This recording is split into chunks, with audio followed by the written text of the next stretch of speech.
So what we wanted to do with the application tech refresh is to really educate you on AX8. So AX8 has been out for about just over a year now. It's already onto Service Pack 1. A lot of you we're talking to about doing upgrades. Some of you have upgraded already. So we just wanted to kind of give you more of an insight on AX8, what it is, how it looks, what the strategic themes are, where it sits, what's the future, all these kind of things to help you with your planning. The second part of the presentation is some of you have Workflow Manager and some of you do automate business processes, but we wanted to introduce you to the workflow tool as part of AX8. It is an extra module, but it does add a lot of value. We wanted to kind of make you aware of some of the areas that we're working on and what we've been doing there, because it has a lot of power, and I think it adds a lot of value to a business. And lastly, we in the last section of the webinar this morning, we'd like to talk about our own tool, which is DocuNECT, which is an award-winning tool from EMC. They recognize this as just making adding extra capabilities to AX. We've got some desktop tools. We can automate imports, and we can do the scanner, copier, and distribution and indexing. So I think we should be should add some value there. So we will be talking about that.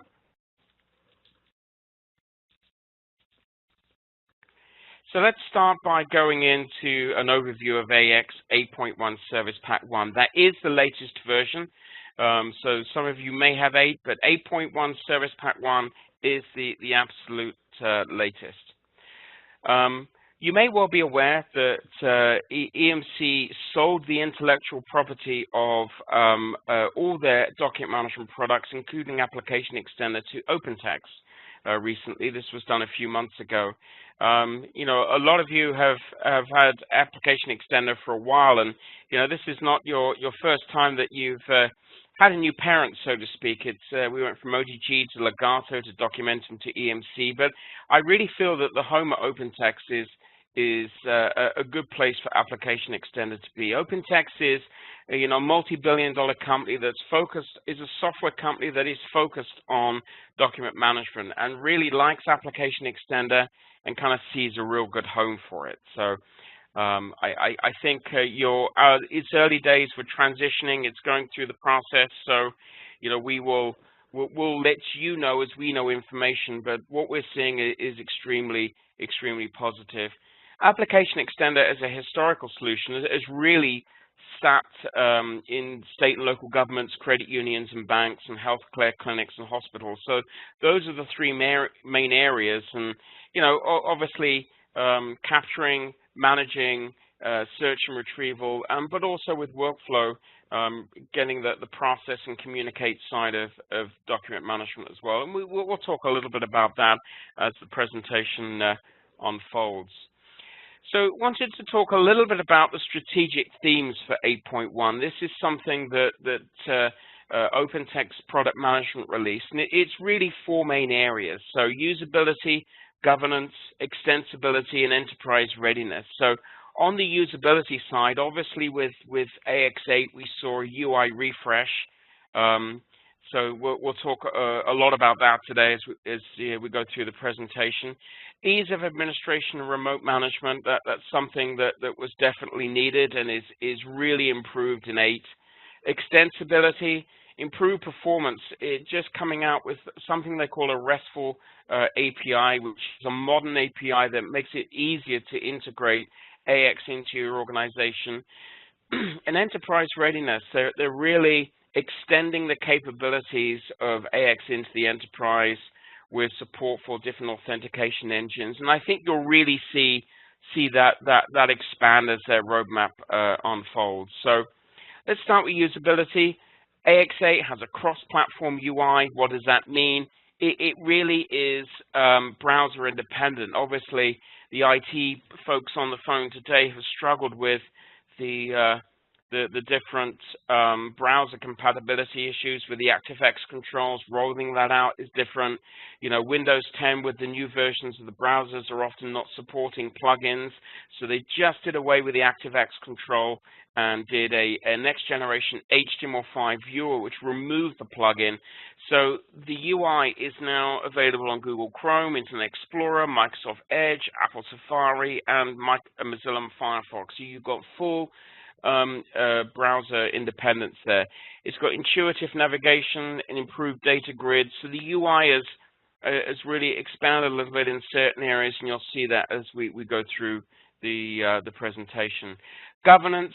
I think this is really a big push in AX8 and something that is a little bit undersold by OpenText, but I think it really, for IT folks, makes a huge difference, which is the new web administration console.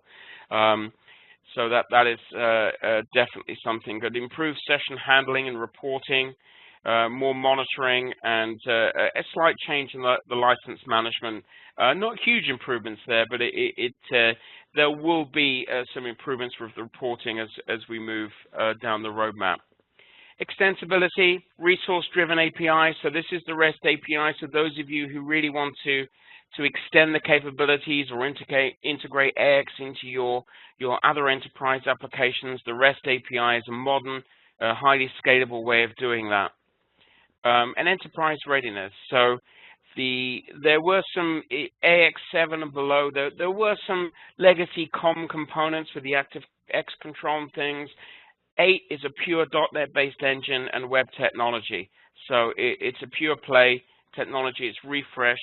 So really, just take out those technology compatibility issues that we saw with 7 and below.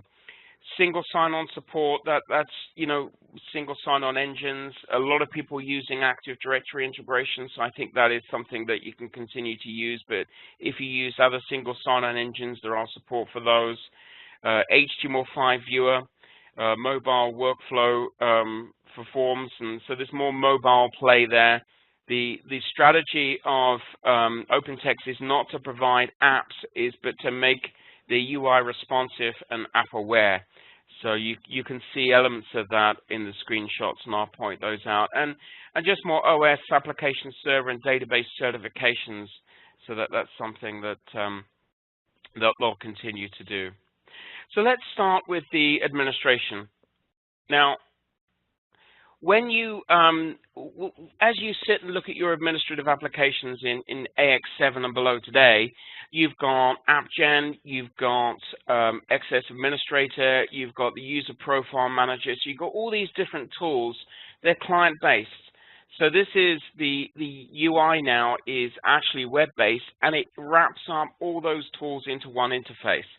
So you've got all it basically follows the administrator application as we go down from the left here, but you've got application management, which is basically AppGen inside the browser. And they've really cleaned up the AppGen inside the browser. A lot of you, in fact, we've had a couple of support cases recently of people adding fields to very large applications, and I'm sure everybody's aware on the call that that doesn't always go well. It takes a long time. It has to back up the application first. So it can take literally hours to perform that if you've got millions of rows in the database. This new UI takes all that out. So it's got new reporting. It's got multi-tenant administration. If you do have different databases, then you can administer them all in one web application. Couple of extra features. User-defined lists, you can have global user-defined lists now. So if you've got a pick list, for example, like a department that is common across applications, and you can administer it in one place. You've got audit event reports. One of the challenges with the earlier versions of AX is it had a powerful audit capability, but as auditors are beginning to ask more questions, it was difficult to answer those without going to the database. So there's a couple of reports that are useful, not only generating an audit event, but group membership and permissions reports is something that they're doing. And I think you'll see the reporting really play out and be expanded as they get into the governance side of the document management. Something that is really useful is you may be aware today that we either have to pick Active Directory security when we upgrade you or implement a new system, or we have to select AX's own security model. You can't mix or match, but AX changes that. We can mix content management security with Windows security. Why is that great? You can, for the majority of users, have Active Directory for single sign-on and central policy control. But if you're hiring a couple of temps to do data entry and don't want to go through the paperwork to include them into AD, you can just create them as ApplicationXtender users, have them do the work and delete them afterwards. And there's policy password administration with that now, so you can, create strong password exploration. So a lot has happened with the administration on the web, and I think it's a great new tool. I'm sure they'll be building that out definitely on the reporting side. Some general enhancements with AX 8.1 specifically. There's now drag and drop within the AX browser interface. Again, we talked about password policy enforcement. There's policies there. Multiple document export. Something I think which is great is client-side email. One of the, I think, challenges with web access in 7 and below was when you emailed a link or a document, it actually came up with a pop-up where you typed in the email and had to enter the email addresses. It now basically opens up your client-side Outlook, so you've got access to all the contacts within your Outlook, so that just makes it a little easier. You've got a new barcode index sheet generator, and you can add document level notes to documents as well. So some enhancements specifically in 8.1. So what's improved in 8.1? We go back there. Improved document viewing and printing, document thumbnail enhancements, REST service improvements, image scan improvements, and just general performance improvements.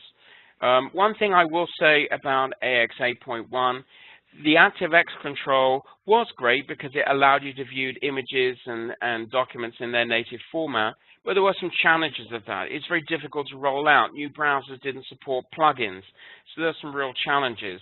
The HTML5 viewer doesn't require a plugin, but it does render the document into a web viewable format, into thumbnails, into documents. So the only thing that we have seen, if you're dealing with very large PDF documents, in 8.0 there were some performance issues. They're improving that. 8.1's improvements, they're coming out with service packs to continue to improve that. So I got a little section on upgrading, and I got some recommendations around that we may take into consideration as we do the upgrades. So this is the new UI. As you can see, it is different. So it is.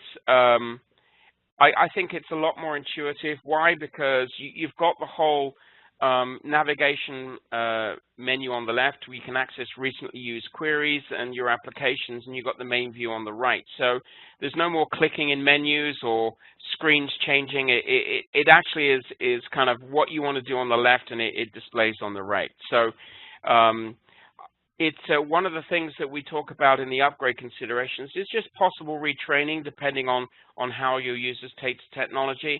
It's not fundamentally different, but it is a new UI with a slightly different clicks to get different things. So you may want to make sure that we take that into consideration. So you've got the application with categories. So you've got recent queries, you've got applications. As you click on there, it comes on the right. You've got clickable menus, context menus, where you can create batches, create queries, create documents. You can run queries. And one of the things here that you mentioned, I said before, where they're really trying to move this towards to make it, tablet ready and phone ready, but more tablet ready because it's more of a better platform to view documents. You'll see there's no right-hand mouse click menu anymore.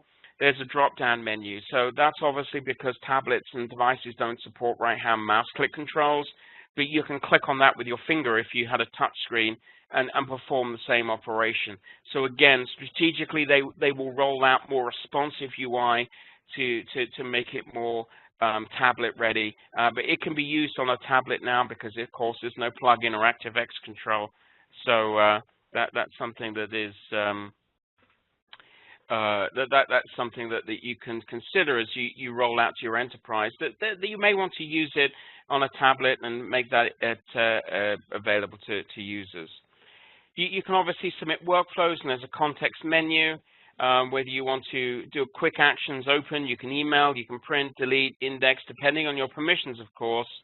The actual search results is pretty similar to this today, so there is some commonality between the old and the new version. You can do multiple select, and the nice thing is the toolbar is conditional. So as you select documents, it then cuts down the the documents that you want to only have multiple document selects. So that's great. One nice thing is in the queries now that you can customize your query results. You can display and order fields in a results pop-up. So that's a little bit more intuitive, and it makes it easier to use, and really does make the queries more powerful and more of into reporting as well. Breadcrumbs for navigation and search results. So you'll see here that we've got student records, student ID cards, and the numbers. So you can click back on the breadcrumbs to go back to where you came from. And one of the things that if I go to the next screen, actually there we go, the viewer is very similar. So the nice thing about the HTML5 viewer, there is no plugin, but it looks very similar to the view that you have today. You've got the thumbnails, you've got the pages. As you click on the thumbnails, you've got the toolbar and the menu system where you can do document and page level operations. You can annotate documents, and you can rotate. You've got all the commands available to you. And of course, on the right-hand side that you can click on the different index values, and you have the rights. You can update them. And here's an example of how you do that. That is a collapsible thing to make it more real estate for the viewing if you need to. So let's talk about some considerations that we've seen as we're upgrading our customers. UI is different. Not radically different, it's the same concept, but it is different. So we require, rather than doing an in-place upgrade, because you could do that with AX7 and below, you could just upgrade it in place. It looked the same, it was just a newer version, had some fixes in there. So you could roll it out to your users and you didn't have to do any retraining. The UI is different, so we recommend putting it in a test environment first. Test the different business use cases, have your business users interact with it in a test environment. Have them assess and test their daily operations against the UI and just make sure everything's good and they like it. The HTML5 viewer renders. That means it converts the TIFF image or a PDF image to a web viewable form. So it can be slow in some scenarios. It's getting better and faster, but we have seen where organizations are using or printing very large PDF documents. That's worth testing out too, just to make sure that that's doing that. There are some things that we can do, but we just want to make sure that you're aware of that as part of your testing process for upgrading. And consider the possibility for the training requirement, right? So some users say, yeah, this is fine. I think my users can intuitively work out the differences. Sometimes we hold a little WebEx just to, help people with the new UI. Just a 15-20-minute WebEx as roll it out just to say, hey, you used to be able to search applications like this. Now it's like that. We record it. We send it out for people. So, just some considerations when you're upgrading. And just to remind everybody, version 6.5 Service Pack 2 is now out of support. Version 7 is in support, but we do recommend you start to plan an upgrade as you move forward. I want to talk a little bit about patches and service packs. So patches are released once a month by OpenText. Hot fixes are released immediately. So patches are scheduled fixes that have been reported. They decide what goes in that patch. Hot fixes are urgent issues that need to be addressed immediately. AX 8.1 is up to patch 3. So it's version 8.1.175. That is the latest version. Service packs are an accumulation of patches. So service packs are usually released on a quarterly or bi-quarterly basis, and they are simply an accumulation of all the previous patches. So when should I install patches? So what we recommend is if you're experiencing difficulties or experience a bug, report it to us. We always, when people report issues with new versions, we review the patches and we recommend whether you need to upgrade the patch itself. Sometimes it's better to wait for service packs because the patches gives them time to bed in, but we will work with you to see whether the patches address any particular issues you're experiencing, and we'll make a determination together whether it's the right time to include that patch or not. So let's talk a little bit about automating business processes. So a lot of you use ApplicationXtender to search and retrieve documents, which is a great way to digitize the content within your organization. Automating business processes is really around automating the process that is the flow of paper that require a lot of manual activity. So let's talk about some scenarios where that might be applicable. Accounts payable. Invoices come in, they need to be approved, they need to go from approver to approver, then to finance so they can process it and pay. Invoices are still on paper. So yeah, they can be emailed around, but that you can't trace. It's difficult to know who's got it.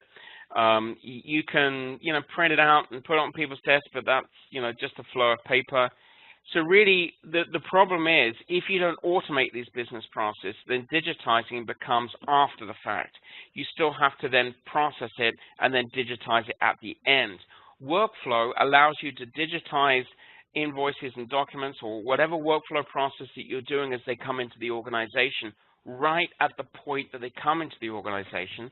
They go around the workflow while they're in AX, and then you can get visibility on that, and then you've got the whole workflow process automated for, so you can make sure you remove the error-prone user interaction and just making sort of consistent business process decisions. So really, what is Workflow? Workflow Manager is a module of AX that really allows you to design and implement these business processes. So the tool that you see in front of you right now is only for us and your IT department to collaborate together to build the workflow. We work with the business to understand the requirements. As you can see, it's a very Visio-style process of how you bake these business rules before you publish it to the business. So, for example, here you've got, loans coming in. You might verify whether an external database is a loan amount greater than a certain amount, then do this. There's conditional logic. So you can bake that business process into the workflow tool. And once documents come in, they always follow the rules within the business process. All the users have to do is interact with the workflow tool, which is a very email-style solution. And why I say that is it's a list of tasks that you need to work on. You've got an inbox. You click on it, you get an email notification to say, hey, it needs to be processed through your inbox. You click on it, you get instructions of what to do, you perform the task you're asked to do. When you process it out of your inbox, it's removed from your inbox, and then it goes back to that workflow map to find out where to go next, so that your users don't have to worry about that. It all is consistent. So it's kind of an easy way for people to interact. And it's all in AX, so people can still search and retrieve the document, but you get that business process flow managed as well.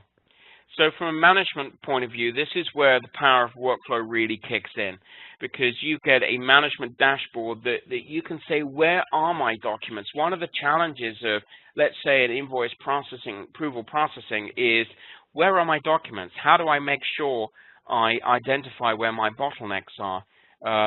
How do I see where the things are in the workflow? So I can see here, for example, that I've got 20 invoices in manager approval.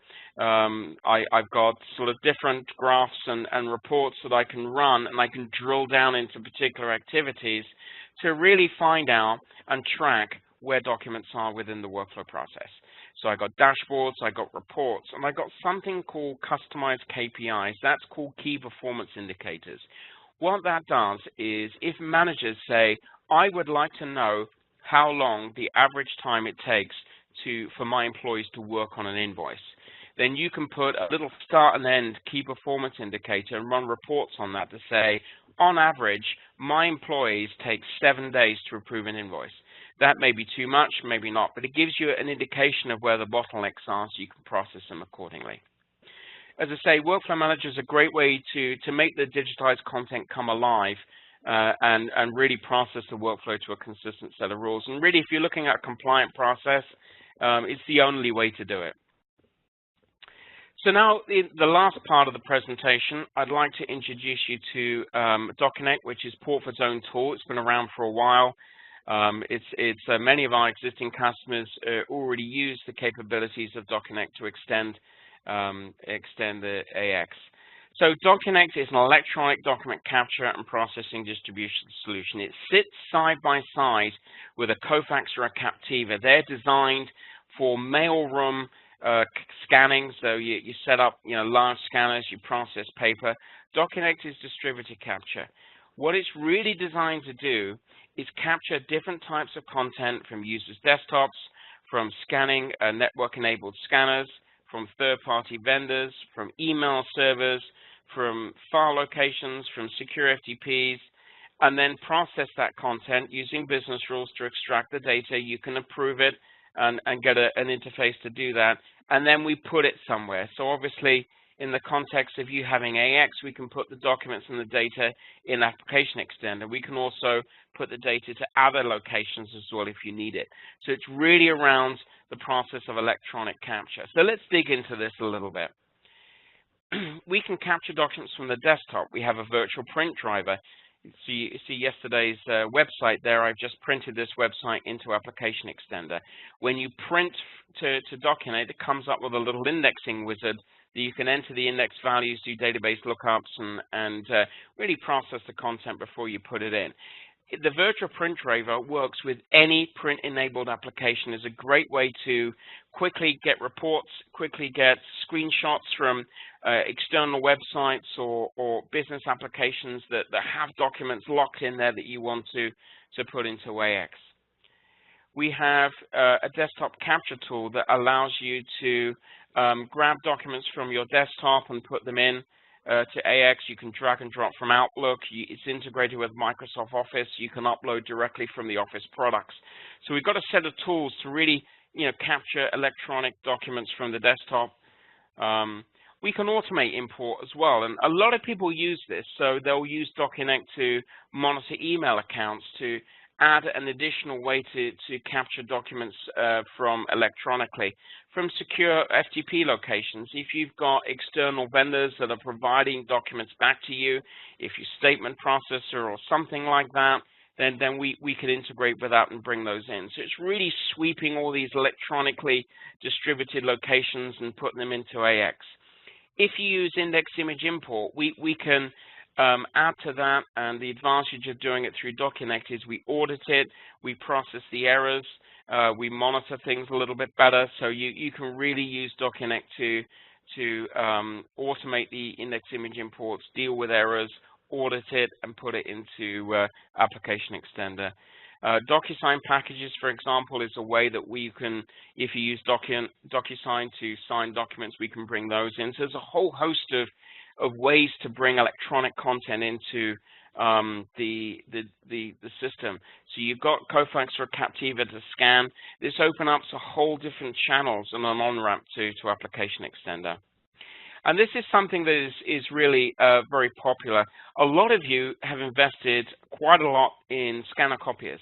Desktop scanners for Kofax and Captiva are very expensive, but you have scanner copiers and network scanners around the organization. So why not leverage that as an on-ramp to AX? So you've got the ability to, with a scanner copier, sometimes they have Active Directory integration and they can scan to an FTP site or an email. So we can use DocuNECT to monitor that. We can, if you integrate it with AD, we can either monitor that, so we can then send the user an email by the time they walk back to the desk that, hey, your documents have been imported into DocuNECT, here's a link, so you can go and index it. When you index it, you can classify it to make sure that the separation and the business rules have been applied correctly, and then you can go and index it. Now, we have a powerful business rules extraction engine that can automate the data extraction. What you see here is an error. Obviously, we force the business rule to extract nothing, so it goes red, so you can enter it and accept it. So very easy way it's all web-based, it's all HTML5 view, there's no plugins just like AX. So it's a very easy way to distribute this around the organization and get people using scanner copiers and increase their productivity.